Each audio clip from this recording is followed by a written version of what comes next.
आपको बता दें कि मंत्री आलमगीर आलम को ईडी ने गिरफ्तार कर लिया है। टेंडर कमीशन घोटाले में हुए हैं गिरफ्तार। आपको बता दें कि आलमगीर के ओएसडी संजीव लाल के कबूलनामे के बाद गिरफ्तारी हुई है। ओएसडी संजीव लाल के नौकर के आवाज से निकला था नोटों का पहाड़, जिसके बाद से कार्रवाई की गई थी। आपको बता दें कि संजीव लाल ने कबूला कि जब्त 32 करोड़ रुपए मंत्री जी के कहने पर ही वसूले थे। तो ये बड़ी और अहम खबर हम आपको दिखा रहे हैं, जहां आपको बता दें कि मंत्री आलमगीर आलम गिरफ्तार हो चुके हैं। एसीबी की चार्जशीट पर ईडी ने 17 सितंबर 2020 को आपको बता दें कि कार्रवाई की थी। ईडी आज आलमगीर को पीएमएलए कोर्ट में पेश करेगी और एसीबी की चार्जशीट पर ईडी ने 17 सितंबर 2020 को किया था केस। पूर्व सीई वीरेंद्र राम, इनके भतीजे आलोक रंजन सहित 4 हो सकते हैं गिरफ्तार। ये बड़ी अपडेट सामने निकल कर आ रही है। गिरफ्तारी के बाद भी मंत्री आलमगीर आलम ने नहीं दिया है इस्तीफा। सबसे बड़ा सवाल जो अभी खड़ा हो रहा है वो ये है कि आखिरकार उन्होंने अभी तक अपने मंत्री पद से इस्तीफा क्यों नहीं दिया है। ये बड़ी खबर इस वक्त की हम आपको दिखा रहे हैं, जहां मंत्री आलमगीर आलम गिरफ्तार हो चुके हैं। आपको बता दें ईडी आज आलमगीर को पीएमएलए कोर्ट में पेश करेगी और एसीबी की चार्जशीट पर ईडी ने 17 सितंबर 2020 को किया था केस। पूर्व सीई वीरेंद्र राम, इनके भतीजे आलोक रंजन सहित 4 लोग हो चुके हैं गिरफ्तार। और गिरफ्तारी के बाद मंत्री आलमगीर आलम ने फिलहाल इस्तीफा नहीं दिया है। कई सवाल खड़े हो रहे हैं और मंत्री आलमगीर आलम को ईडी ने कई पूछताछ के बाद गिरफ्तार किया है। आपको बता दें कि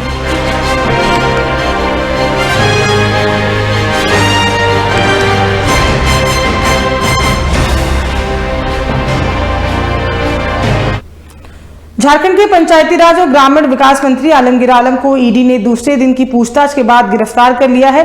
मंत्री आलमगीर आलम के निलंबित ओएसडी संजीव लाल के नौकर जहांगीर आलम के आवाज से बीते दिन 35 करोड़ से ज्यादा के कैश बरामद हुए हैं, जिसके बाद ईडी ने मंत्री आलमगीर आलम को 14 मई को पूछताछ के लिए बुलाया था। ईडी ने पहले दिन आलमगीर को आपको बता दें कि तकरीबन 10 घंटे तक उनसे पूछताछ हुई। ईडी ने दूसरे दिन 15 मई को भी आलमगीर से पूछताछ की और जिसके बाद से उन्हें गिरफ्तार कर लिया गया है। ईडी सूत्रों का कहना है कि मंत्री आलमगीर आलम के जवाब से ईडी के अधिकारी संतुष्ट नहीं थे। माना जा रहा है कि ईडी उन्हें कोर्ट में पेश करके रिमांड मांगेगी। आलमगीर आलम की गिरफ्तारी झारखंड सरकार के लिए एक बड़ा झटका माना जा रहा है।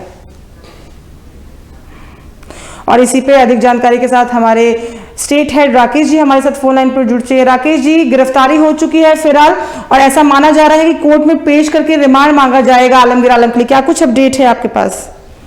देखिए साक्षी, जिस तरीके से आलमगीर आलम का नाम जैसे ही आया था उसके बाद से 2 दिन तक पूछताछ हुई उनसे और अंततः गिरफ्तार कर लिया गया उन्हें। और आज की बातचीत की जाए तो चूंकि कोर्ट मॉर्निंग चल रहा है तो सुबह ही हो सकता है कि 9-10 बजे के बीच में ही उनको कोर्ट में पेश किया जाएगा और वहां कहीं ना कहीं ईडी चाहेगी कि उसको ज्यादा से ज्यादा दिन का रिमांड पे लिया जाए, जिससे और भी चीजें सामने आ सके। और जिस तरीके से पूछताछ के दौरान जिन चीजों को जानकारी चाह रही थी ईडी की टीम, उसमें वो आलमगीर आलम कहीं ना कहीं फंसते नजर आ रहे थे। और साथ साथ जिन लोगों को पहले पकड़ा गया था, यानी कि उनके पीएस संजीव लाल और उनके जो नौकर हैं जहांगीर आलम, उनकी तरफ से भी जो ईडी के पास जो बयान दिए गए थे उसमें साफ तौर पे कहा गया था कि ये सारे पैसे आलमगीर आलम के माध्यम से ही आए हैं।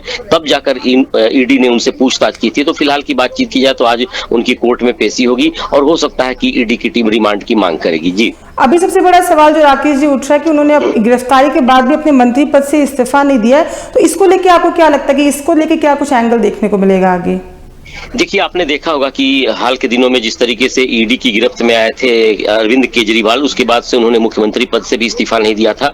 तो कहीं ना कहीं इस बात की भी चर्चा है कि अब इस तरह की जब गिरफ्तारी होगी तो अपने पद से इस्तीफा देंगे या नहीं देंगे, क्योंकि ये नैतिकता के आधार पर ही माना जाता है कि उनको इस्तीफा देना चाहिए। लेकिन अब हो सकता है कि पार्टी के स्तर पर उन पर किस तरीके का दबाव आता है और साथ साथ पार्टी क्या फैसला लेती है और उनके विवेक पे क्या निर्भर करेगा सारी चीजें कि वे अपना इस्तीफा देंगे या नहीं देंगे। हालांकि इस पर उन्होंने अभी तक कोई चर्चा नहीं की है, बातचीत नहीं की है। तो हो सकता है कि जब कोर्ट रिमांड लेगी, उसके बाद कोर्ट में जाने के बाद ईडी रिमांड पे लाएगी, तब हो सकता है कि इन पे इस्तीफे की बात आएगी। लेकिन फिलहाल कहा जा रहा है कि आज का दिन काफी अहम है और हो सकता है कि ईडी रिमांड पर लेने के बाद से और भी जानकारियां हासिल करने की कोशिश करेगी। तमाम जानकारी के लिए बहुत बहुत धन्यवाद राकेश जी। हम आपसे अपडेट लेते रहेंगे, आप खबरों पर बनी रहेगा। तो ये बड़ी खबर हम आपको दिखा रहे थे, जहां आपको बता दें कि